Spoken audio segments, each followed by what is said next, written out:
Nós iniciamos hoje a análise de um tópico que gostaria mesmo de poder concluir na manhã de hoje. E este tópico, ainda na linha introdutória da parte terceira, que versa sobre as leis morais, este tópico aborda a questão ligada ao conhecimento da lei natural. Nós vimos no nosso último estudo, nas questões que abrem esta parte terceira, os caracteres da lei natural. Na sequência, dentro do seu didatismo, Kardec vai esmiuçar então quais são, de que maneira se pode ter acesso ou como conhecer a lei natural. Qual seria o mecanismo através do qual se dá tal conhecimento? E estão aqui lançadas informações muito preciosas e faz parte deste rol de questões aquela que é a questão espírita do livro específico mais repetida, que é a de número 625, quando Kardec vai buscar obter dos espíritos a informação acerca do tipo mais perfeito que logrou a humanidade conhecer. E a resposta todos a sabem, de cor e salteado: Jesus. Portanto, é no contexto desse conhecimento da lei natural que nós vamos encontrar as informações precisas acerca deste modelo, mas como é que cada um de nós tem conhecimento desta mesma lei? O número de referências cruzadas que nos levariam ao estudo sistematizado, aquele que a gente desenvolve olhando a doutrina espírita como um todo, e isto é muito importante para aqueles que estudamos, cada vez mais adquirir a consciência, a certeza de que a doutrina faz parte de um todo. Ela foi articulada nestas obras, a primeira delas em coautoria Kardec Espíritos, é uma coautoria, porque por trás das respostas nós nunca podemos nos esquecer está o didatismo e a amplitude da pergunta. E ele é um perguntador nato, alguém que tem um conhecimento profundo do seu tempo, tem um conhecimento profundo da vida e vem pondo para os espíritos as questões de maneira bastante clara. Ele retoma uma parte dos caracteres da lei natural com a questão de número 619, porque ele havia, e nós que estudamos esse tópico há 2 semanas atrás, sabemos disso, ele havia questionado os espíritos sobre se uma única existência era suficiente para ter o conhecimento da lei natural. Uma única existência dá ao que os espíritos lhe disseram não. Uma única existência torna inviável qualquer conhecimento mais profundo sobre as coisas que estão ao nosso redor. E nós sabemos disso. Os que buscamos o exercício profissional através de uma formação como a do magistério, a medicina, o direito, a engenharia, e vou embora nas citações aqui, poderia passar um tempo enorme fazendo referências. Todos sabemos que mesmo dentro destas áreas, das quais recebemos formações generalistas, o aprofundamento pede o quê? Pede que nunca deixemos de estudar.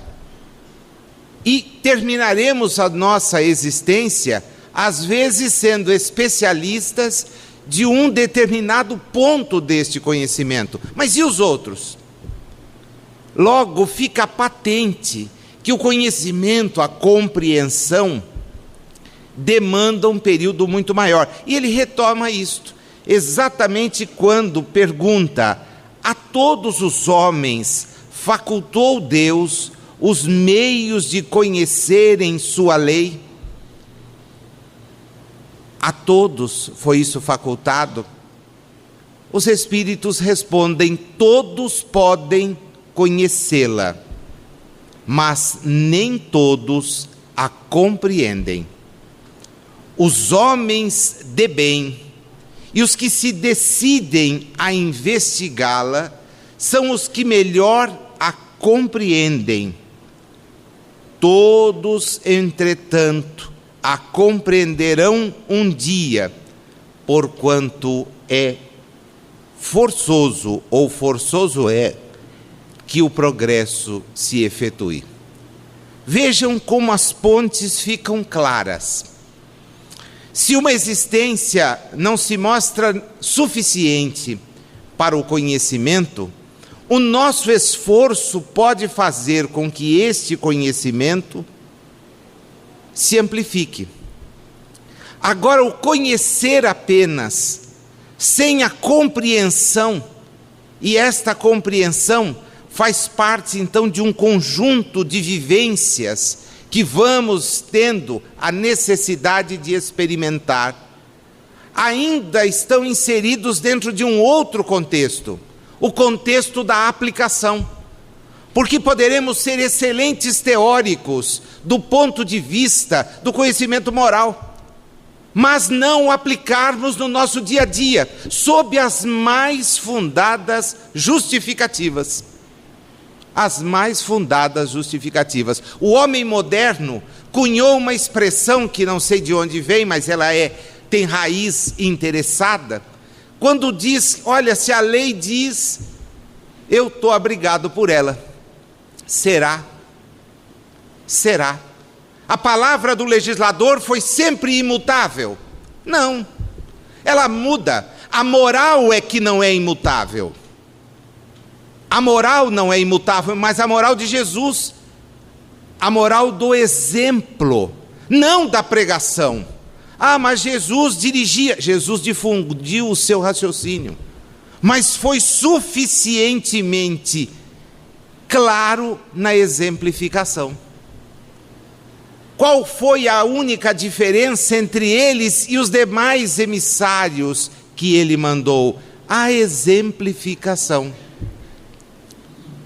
Jamais se permitiu, pelo que os relatos evangélicos oferecem, jamais se permitiu fugir à exemplificação. Não amontoou bens, não saiu pela existência buscando a fama e o poder. A todos acolheu com a mesma generosidade. Não distinguiu, pelo contrário, rompeu as distinções de estratificação social que nós homens criamos. Daí porque aos hipócritas da sua época, que continuamos a ser nós, os hipócritas de hoje, foi ter acesso e conviveu com prostitutas, com pessoas de má fama. Mas de quem ou onde está a má fama, a não ser na hipocrisia dos que se acham melhores do que os outros? É aí que reside a má fama, na hipocrisia dos que se comparam e se acham melhores do que os outros. Jesus, a todos nos sabendo espíritos em jornada evolutiva, e prevenindo-nos acerca do reino, que é o reino espiritual e imperecível, tratou de dizer que é a prática do bem que faz a diferença. E foi exatamente fazer isto, praticar o bem. Fica evidente, pois, que o seu modelo é mesmo o modelo a que temos que imitar, eliminando pré-conceitos, adotando uma postura coerente com o ensino que ele nos trouxe. O que quiser ser o maior, não se exiba, sirva. o que quiser ser havido como diferente entre os que estão à sua volta, seja o mais generoso. E ele foi exemplificar isto. Conhecer, primeiro passo. Compreender, segundo passo. Aplicar, o passo necessário. De teóricos o mundo está cheio, e a vida nossa de cada dia demonstra o acerto da teoria, notadamente com tantos injustiçados, tantos desqualificados, tantos ignorados por pretensos hipócritas que se acham maiores, detentores de privilégios, quando o privilégio que Jesus nos ensinou era o de ser úteis. É necessário amadurecer, é necessário entender a justiça das diversas reencarnações, diz Kardec, nos comentários que faz, é uma consequência deste princípio, pois que em cada nova existência, sua inteligência se acha mais desenvolvida, e ele compreende melhor o que é bem e o que é mal. Se numa só existência tudo lhe devesse ficar ultimado, qual seria a sorte de tantos milhões de seres que morrem todos os dias no embrutecimento da selvageria ou nas trevas da ignorância, sem que deles tenha dependido o de se instruírem? Olha a racionalidade de um perguntador. Deixa-nos a pergunta no ar, para explicar aquilo que dizem é uma criação espírita. Os espíritas criaram a reencarnação. Não. Os espíritas deram racionalidade à reencarnação, sentimento que todos têm. Lá na questão de número 171, do próprio Livro dos Espíritos, quando fomos instados a analisar a reencarnação, chamada por Kardec de dogma, isto é, uma verdade contra a qual a nossa posição pouco importa, porque ela existe, ela é real, é um sentimento presente no íntimo das pessoas, até como maneira de explicar certas coisas que quem parte da ideia de que fomos criados no instante da encarnação não consegue resolver. Como explicar que alguém tenha um amplo domínio da música aos 5 anos de idade? Ah, é um gênio. Beleza. E os seus irmãos? Por que não são? Ah, porque... Bom, aí vem aquela categoria besta, né? Me desculpe o termo. Deus quis. Essa categoria besta é de um desinformado no último grau. Deus quis. Ah, e por que ele desencarna há 1 ano? Ah, Deus quis. E por que esse nasce assim, sem condições de se comunicar com os demais? Deus quis. Ora, é evidente que Deus deve querer.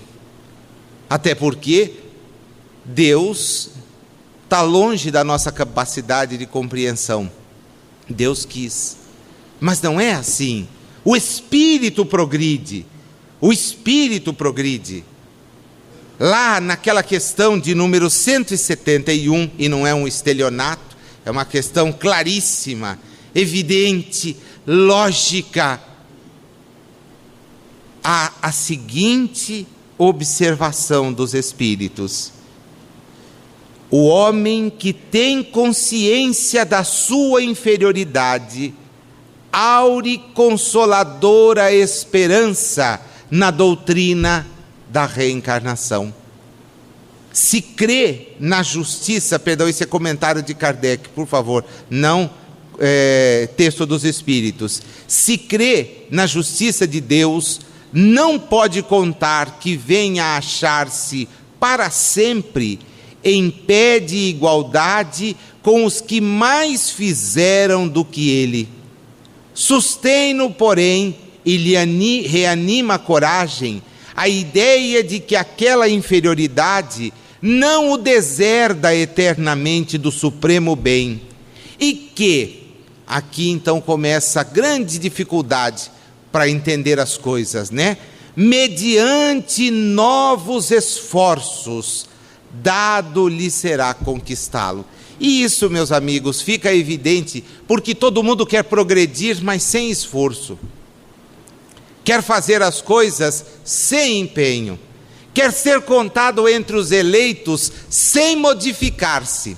E aí proliferam as ideias religiosas humanas a venderem facilidade no reino dos céus, a venderem coisas que não entregarão, a darem informações que não se sustentam, nem para quem raciocina, quanto mais na realidade onde as máscaras desaparecem, porque a realidade espiritual é a realidade da essência e não da aparência. O que fizeste? Nos perguntarão. Qual foi o teu desempenho em favor do outro? Nos questionarão. Não perguntarão quais são as nossas famílias, quais títulos detivemos, que posições ocupamos, nada, absolutamente nada. E se tais perguntas forem feitas, serão para nos impingir cobranças, porque a quem muito foi dado, muito será pedido. Serão contas a serem prestadas. Contas a serem prestadas. Antes de se unir ao corpo, a alma compreende melhor a lei de Deus do que depois de encarnada? Aqui a gente volta lá na introdução do Livro dos Espíritos para nos lembrar que alma é um conceito complicadíssimo. Todo mundo usa como quer. Kardec toma a alma como espírito reencarnado. E espírito como aquele que está livre do corpo físico. Então a pergunta é lá, a gente sabe melhor? Olha, depende, dizem os espíritos, do grau de perfeição que tem atingido. E dela guarda uma certa intuição quando unida ao corpo. Agora, os maus instintos fazem ordinariamente que o homem se esqueça. Mas há instintos maus. O que há no homem ainda não evoluído é a predominância dos instintos. Criaturas que vivem para comer, beber, fazer sexo, se para procriar ou não hoje é uma questão de opção. Essas são as pessoas que vivem da chamada daqui para baixo, né? Da parte do pescoço para baixo. Cuidam eminentemente da existência. E supervalorizam isto, de tal forma que ao darem a estas questões um valor em supremacia, não vão se lembrar das características que nos fazem pedir a reencarnação ou nos fazem aceitá-la. Nós aqui estamos para cumprir questões demonstrando o nosso crescimento espiritual. É por isso que estamos aqui, não é para passeio, nem para diversão. Podemos ter passeios e diversões? Evidentemente que sim. Mas o objetivo da reencarnação é outro. A 621 é uma daquelas questões que eu confesso para vocês, justifica uma palestra, 2, 3, 5, e se a gente pudesse um curso inteiro. Exatamente a partir de uma pergunta muito simples: onde está escrita a lei de Deus? E eles respondem 2 palavrinhas: na consciência. E aí vem um drama, né? O que eu devo entender como consciência? E mais, né? Como entender a segunda parte que Kardec acresceu? Na segunda edição do Livro dos Espíritos, a segunda versão, aparece esse complemento A. Visto que o homem traz em sua consciência a lei de Deus, que necessidade havia de lhe ser revelada? Por que é que nós precisamos voltar a isto, se certas coisas já estão inseridas? Os espíritos dizem, não se esqueça de que o homem reencarna e esquece. Por quê? Porque se concentra nas coisas da existência. E segundo, ele a despreza. O homem a despreza. E por que que eu disse que essa questão demanda um estudo profundo? Eu vou partir de um caso muito interessante, que aparece na Revista Espírita do ano de 1858, um mês é de outubro, e é um caso que choca. Traz a Gazeta de Silésia, ou Silésia, a notícia de que no dia 20 de outubro de 1857, um jovem de 12 anos mata 3 filhos do senhor Hübner, um ferreiro, e 2 filhos do senhor Fritz, um sapateiro. As crianças brincavam no jardim da casa do senhor Fritz. O jovem, conhecido por seu mau caráter, 12 anos, a eles se reuniu e os convenceu a entrarem num baú que estava guardado numa casinha no jardim e que era utilizado pelo sapateiro para levar as suas mercadorias à feira.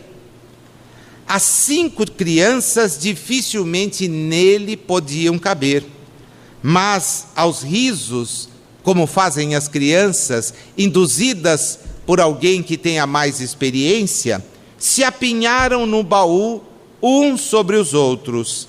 Assim que entraram, o monstro, é como está escrito na notícia, fechou o baú, sentou-se sobre ele e ficou durante 3/4 de hora a escutar, primeiro os seus gritos, depois os seus gemidos. Quando finalmente cessaram os seus estertores e ele as julgou mortas, abriu o baú. As crianças ainda respiravam, tornou a fechá-lo, aferroou-lhe e foi empinar papagaio. Quando saiu, uma menina o viu. E depois de procurarem as crianças por muito tempo, esta menina disse: vi o fulano saindo, indo empinar pipa. Foi que ele então leva todos lá e confessa: matei as 5 crianças. E tudo bem. Kardec resolve chamar informações sobre isso, da espiritualidade. Como é que pode? Né? Como pode alguém aos 12 anos ser detentor de tal perversidade? E os espíritos lhe dizem: maldade não tem idade. Ela é natural, às vezes, e espontânea numa criança, e no adulto acaba sendo raciocinada. Agora, espera um pouquinho, pergunta para Kardec. Como é que pode ter sido a existência anterior de um espírito que pratica isto? E eles respondem: horrível. Em sua anterior existência, ele pertencia à Terra ou ao mundo ainda inferior? Olha, se ele pertencia à Terra ou não, isso não tem relevância. O fato é que ele vem e pratica. Mas espera aí, aos 12 anos, o menino tem consciência do crime que cometeu? Cabe-lhe a responsabilidade como espírito? Respondem-nos os espíritos, e aqui é que eu digo que a gente teria campo para discorrer horas. Ele tinha idade suficiente para ter consciência dos seus atos. Isto basta. Quando a gente tem questões gravíssimas sendo discutidas sobre maioridade penal, comportamento de jovens, delinquência infantil, o ensino dos espíritos às vezes nos faz parar e pensar muito, muito, muito. Como não há espaço para que a gente desenvolva esse pensamento do muito, convido a todos que revejam esse texto. São várias as questões, Revista Espírita, outubro de 1858, para que reflitam. Mas há um outro texto, na Revista Espírita, desta vez, de 1860, como a mostrar, gente, esse todo que é o Espiritismo. Não é uma doutrina achada, inspirada, que alguém resolveu, não. As vozes dos homens que viveram na terra houveram por bem alentar os homens que estamos, enquanto estamos reencarnados, que o progresso demanda esforço, que o progresso demanda correção de rumos, que o progresso demanda consciência daquilo que estamos fazendo, porque é a nossa consciência que há de nos julgar. E da mesma forma como somos implacáveis com os erros alheios, deveremos ser com os nossos. Aliás, só progrediremos quando nos absolvermos. Aí alguém vai dizer, mas é fácil, eu me absolvo todo dia. Então, esse é o problema. Continua assim, né? Garantia de volta aqui permanente, pelo menos pelos próximos 200 séculos. Não se absolva. Não seja condescendente com os seus erros. Anote-os e corrija-os. Seja duro consigo mesmo. Primeiro, o que é mais simples, nas nossas ações. E nenhum de nós, eu acredito aqui, parta para agressão, seja criatura dada a maus hábitos de comportamento coletivo, até porque às vezes a gente luta para preservar uma imagem. Agora, e o que pensamos? Pelo nosso pensamento é que seremos avaliados. Porque tudo o que pensamos, o nosso organismo perispiritual grava, retém, dando-lhe a coloração, que na realidade espiritual permite identificar os espíritos que são portadores de condições de evoluir, daqueles espíritos para os quais a evolução ainda é um sonho. E qual o caminho? A bênção de recomeçar, reencarnando. E quando a gente tem consciência, pede o quê? Reencarnações difíceis. Justamente para quê? Para demonstrar a maturidade. Para demonstrar que estamos dispostos a mostrar que progredimos.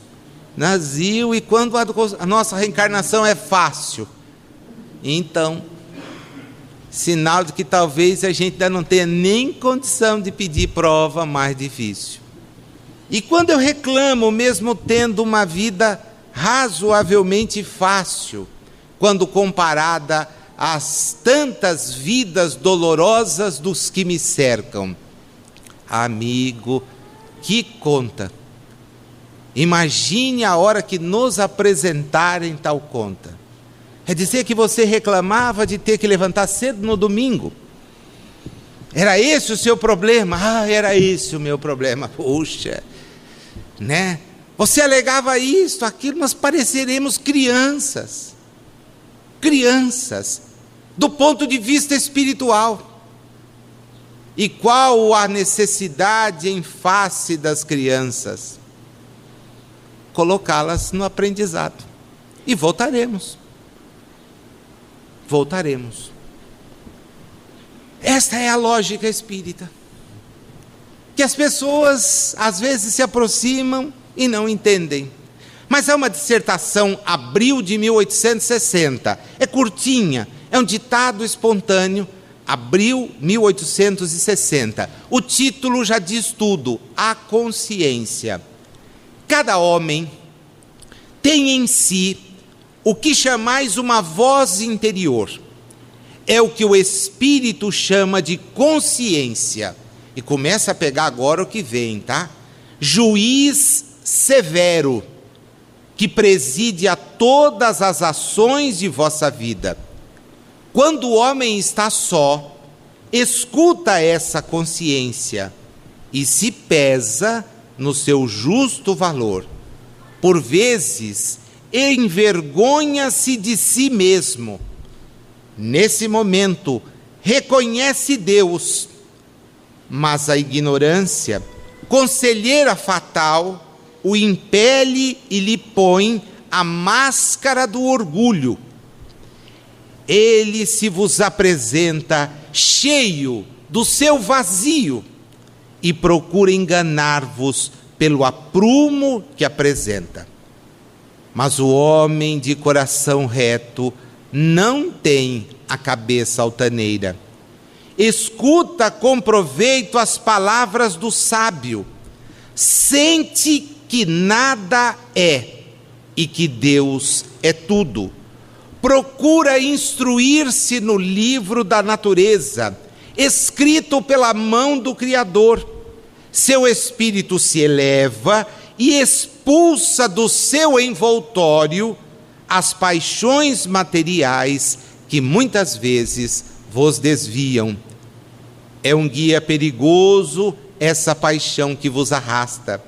Guarda isto, amigo, e deixa rir o cético, pois seu sorriso extinguir-se-á. À sua hora derradeira, o homem torna-se crente. Amigo, pensa sempre em Deus, o único que não engana.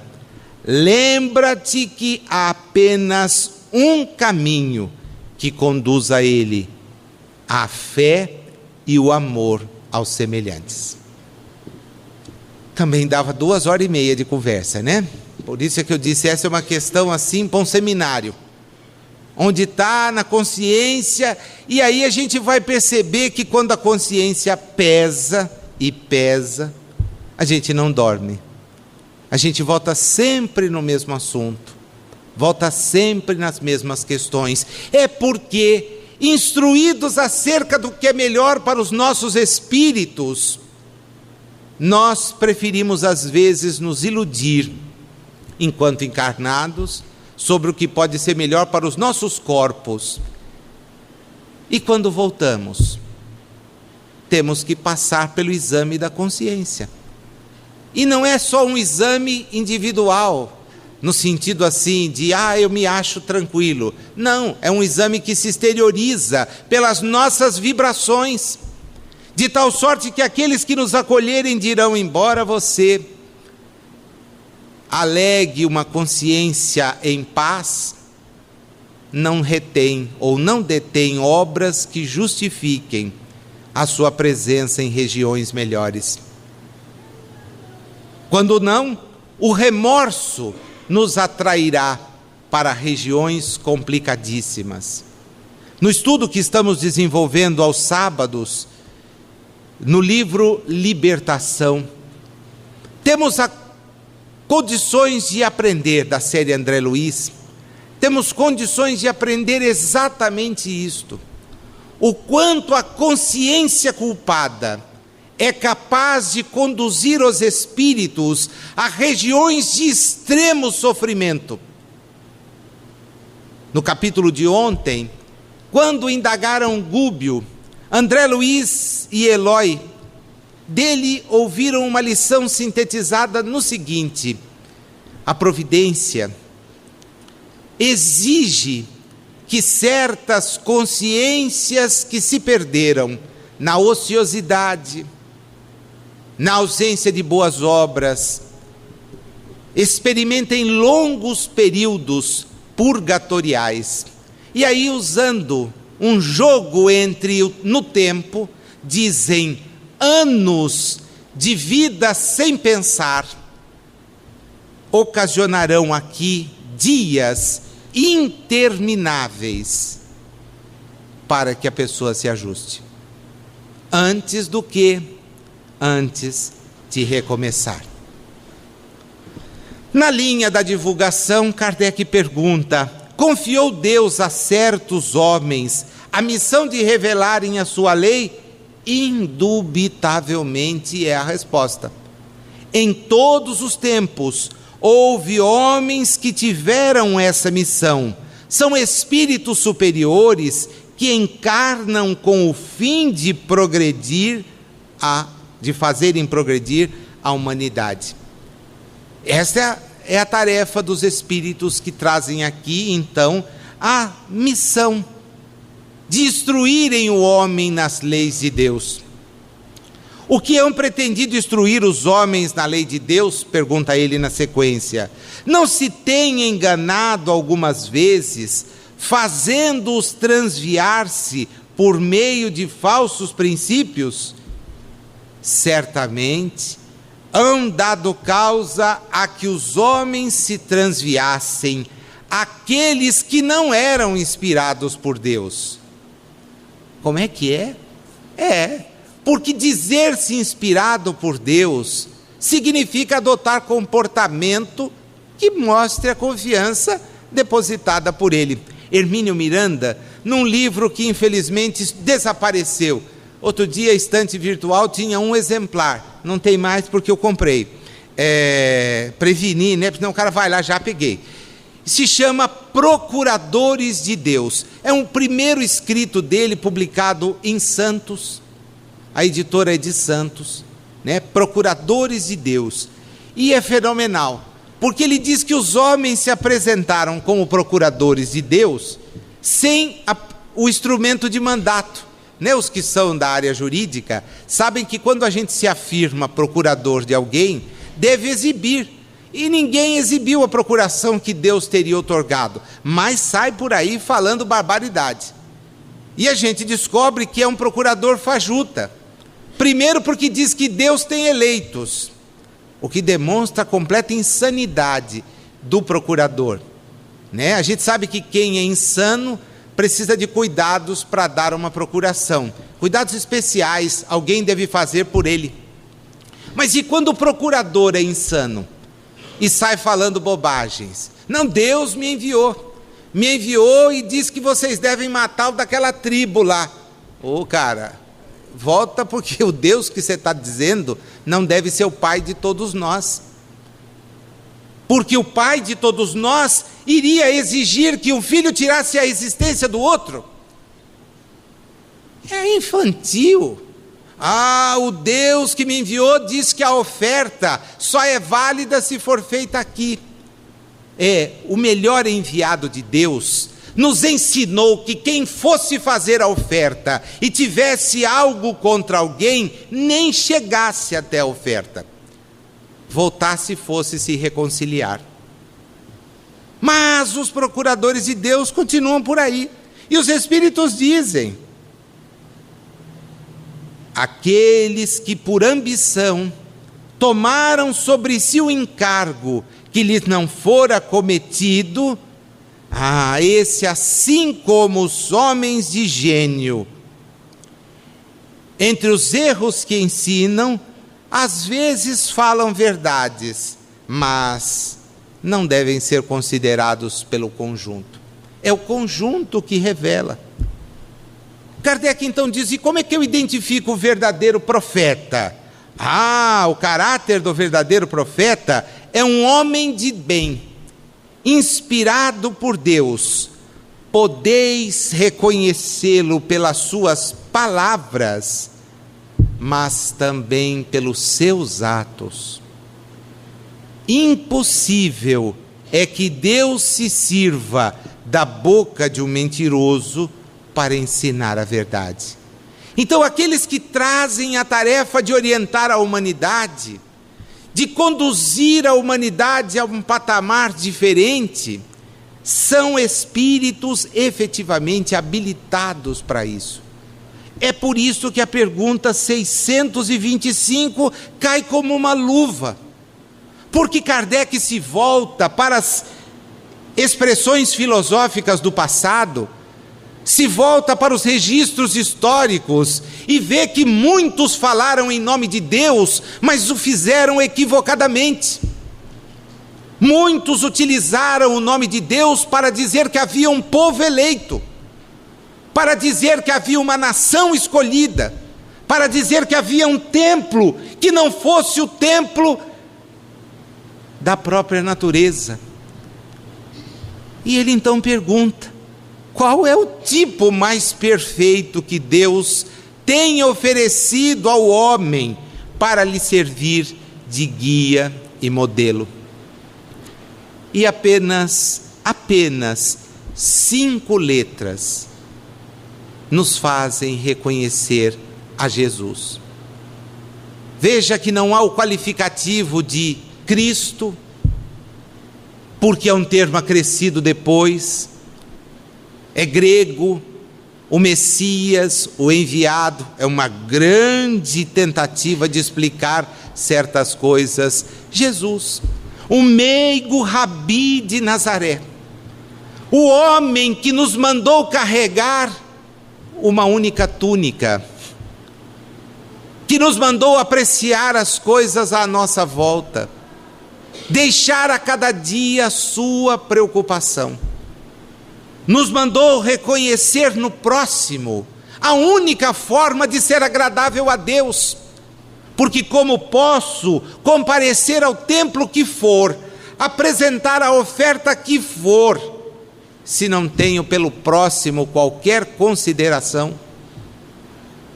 Como posso querer ser agradável a Deus, fazendo distinção de pessoas, pela cor da epiderme, pelas opções sexuais que esta pessoa tem? Quem sou eu? Quem sou eu? Jesus, aquele que ia à casa dos que precisavam de médicos, porque nos disse: os sãos deles não precisam.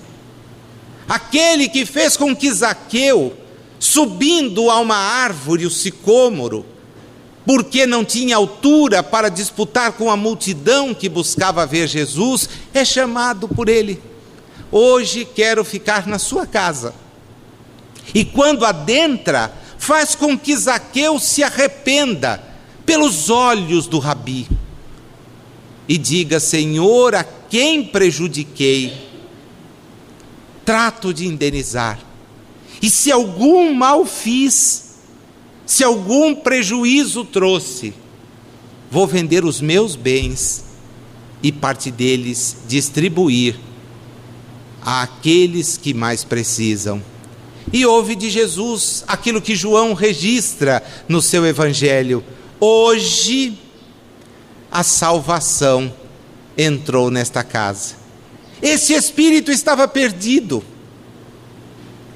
se reencontrou. Jesus, o modelo.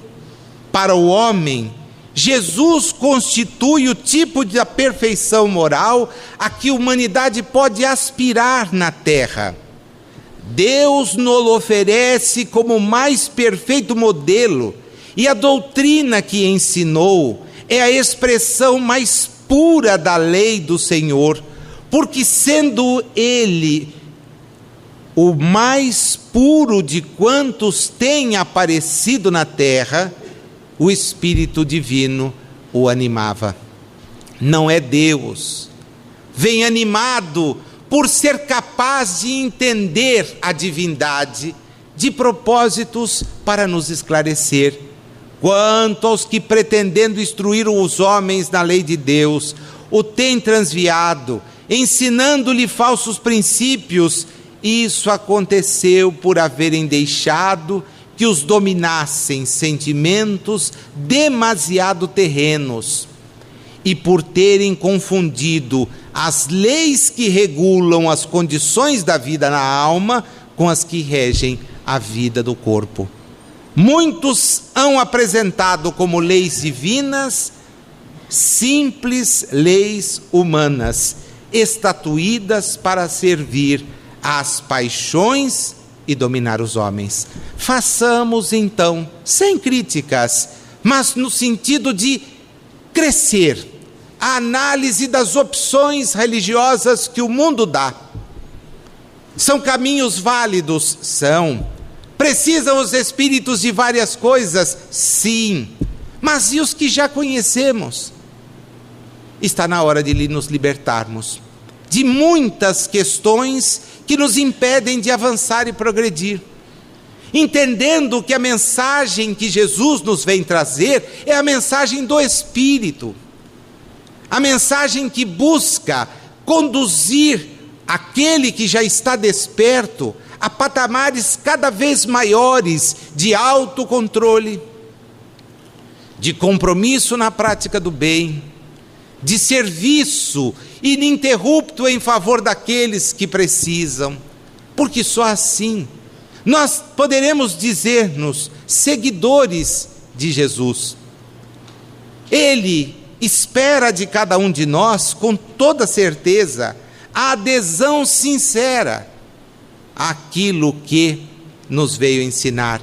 As páginas, meus amigos, de O Evangelho segundo o Espiritismo, ao retratarem o ensino moral de Jesus, nos dão condições de entender o que de nós se espera. E nós vamos encerrar a nossa abordagem de hoje, assim que virmos essas questões que faltam, exatamente pontuando uma dessas páginas. Vou pedir a todos que voltem em casa para ler esse tema e refletir sobre o que ele diz, porque há um acréscimo que é super preocupante. Só por Jesus foram reveladas as leis divinas, 626, e naturais. Antes do seu aparecimento, o conhecimento dessas leis, só por intuição os homens o tiveram? Não. Dizem os Espíritos, as leis divinas estão escritas por toda parte. Desde os séculos mais longínquos, todos os que meditaram sobre a sabedoria hão podido compreendê-las e ensiná-las. Pelos ensinos, mesmo incompletos, que espalharam, prepararam o terreno para receber a semente. E quem é o semeador? É Jesus. Ele é o verdadeiro semeador. Aquele que veio, através de lições simples, fazer com que a humanidade se inteirasse de verdades sublimes. A 627, uma vez que Jesus ensinou as verdadeiras leis de Deus, qual a utilidade do ensino que os Espíritos dão? Terão que nos ensinar mais alguma coisa? Jesus empregava a miúde na sua linguagem, alegorias e parábolas, porque falava de conformidade com o tempo e lugar. Olha o didatismo. E olha o didatismo ao nos dar Kardec. Quando o homem, superada a fase escura e obscura da Idade Média, quando renasce o desejo da humanidade de reconciliar-se consigo mesmo, expresso nos ideais da Revolução Francesa, inspirada pelos iluministas, pela obra de Jean-Jacques Rousseau, de Diderot, quando temos a oportunidade de dar valores como o da liberdade, de consciência, de manifestação, quando devemos defender ao último a igualdade, quando todos devemos nos postar na mesma condição, porque somos espíritos em jornada evolutiva, há a forte presença da fraternidade, pois que aqueles que falam o que querem, pensam o que querem, que veem os outros iguais, só podem se considerar irmãos. Nesta hora, vêm os Espíritos, com a tarefa, como registram, de abrir os olhos e os ouvidos a todos, confundindo orgulhosos e desmascarando os hipócritas, os que vestem a capa da virtude e da religião, a fim de ocultarem suas torpezas. O ensino dos Espíritos tem que ser claro e sem equívocos, para que ninguém possa pretextar ignorância e para que todos o possam julgar e apreciar com a razão. Por isso, meus amigos, desconfiem do espiritismo ou das práticas espíritas que não forem racionais. Desconfiem.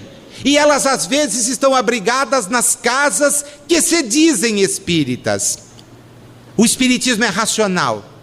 Ele não comete equívocos, a doutrina é a doutrina posta no momento certo para a humanidade. Não prega superstições, não é a favor de ritos, não estimula práticas que não conduzam à libertação. Pouco importa que a fachada ostente o nome de uma sociedade espírita, se os seus dirigentes, se os que dela participam, não praticam aquilo que está solidificado em Allan Kardec. Não adianta. Não adianta tentar tapar a luz do sol com uma peneira, porque o semeador, Jesus, foi diretamente responsável pela orientação desta nova fase.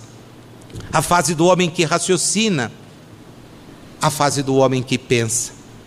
Na 628, fechando esse nosso tópico, por que a verdade não foi sempre posta ao alcance de toda a gente? Por uma questão muito simples: a luz em demasia cega. É necessário o hábito, é necessário que aos poucos, e na medida do nosso progresso, que as reencarnações permitem se consolide, nós vamos avançando e nos preparando. Mas prestemos atenção neste parágrafo: jamais permitiu Deus que o homem recebesse comunicações tão completas e instrutivas como as que hoje lhe são dadas. Havia, como sabeis, na antiguidade, alguns indivíduos possuidores do que eles próprios consideravam uma ciência sagrada e da qual faziam mistério, para os que aos seus olhos eram tidos por profanos. Sempre a ideia tosca de qualificar e de entender, dizer que as pessoas não têm condições, não podem estar aonde estamos. Todos podemos estar. Pelo que conheceis das leis que regem esses fenômenos, deveis compreender que esses indivíduos apenas recebiam algumas verdades esparsas, dentro de um conjunto equívoco e, na maioria dos casos, emblemático. Entretanto, para o estudioso, não há nenhum sistema antigo de filosofia, nenhuma tradição, nenhuma religião que seja desprezível. O que interessa, é passar as coisas pelo crivo da racionalidade. E aí, avançar a ponto de entender isto, com que concluímos o nosso estudo de hoje. Em o Evangelho segundo o Espiritismo, capítulo 17, na locução sede perfeitos, isto é, busqueis evoluir, Kardec nos apresenta no item de número 3, as características do homem de bem, tantas vezes referido nas respostas que os Espíritos nos deram hoje para a reflexão. O homem de bem deposita a fé em Deus, na sua bondade, na sua justiça e na sua sabedoria. Sabe que sem a sua permissão nada acontece e se lhe submete à vontade em todas as coisas. Tem fé no futuro, razão porque coloca os bens espirituais acima dos bens temporais. E aqui a gente já para, né? Começa a balançar, porque eu coloco os bens espirituais acima? Infelizmente não. Sabe que todas as vicissitudes da vida, todas as dores, todas as decepções são provas ou expiações. Negar o Nazil, isso eu sei. Termina de ler. E as aceita sem murmurar. Volta, cair de novo, né? Porque eu até aceito, mas por que comigo? O vizinho é tão mais feio do que eu, né? Por que ele dá tudo certo e comigo dá tudo errado? Olha que bobagem. Sabe, a bobagem maior a gente descobre quando termina a leitura. Porque quando acabam as sentenças do homem de bem, a gente fala assim, meu Deus, já fiquei na primeira linha, né? Mas vou em frente, a gente é curioso, né? Vai ler, pensando, aí vem lá, os bons espíritas. Como assim? Não bastava ser homem de bem? Os bons espíritas, bem compreendido, mas sobretudo bem sentido, o Espiritismo leva aos resultados acima expostos, que caracterizam o verdadeiro espírita como cristão verdadeiro, pois que um é o mesmo que o outro. O Espiritismo não institui nova lei, etc., mas a partir daí vem uma série de recomendações para nos perquirir acerca da nossa verdadeira fidelidade ao ensino de Jesus, clarificado sob a ótica espírita. Que desafio! Felizmente, e aqui eu volto para encerrar com a primeira questão que nós analisamos. Felizmente, a gente tem várias encarnações. Uma só talvez fosse impossível. O que mais me deixa preocupado é que talvez não tenhamos no futuro uma tão proveitosa, tão rica como a que temos agora, com a doutrina espírita à nossa disposição, para ser conhecida e, evidentemente, posta em prática. Jesus seja conosco.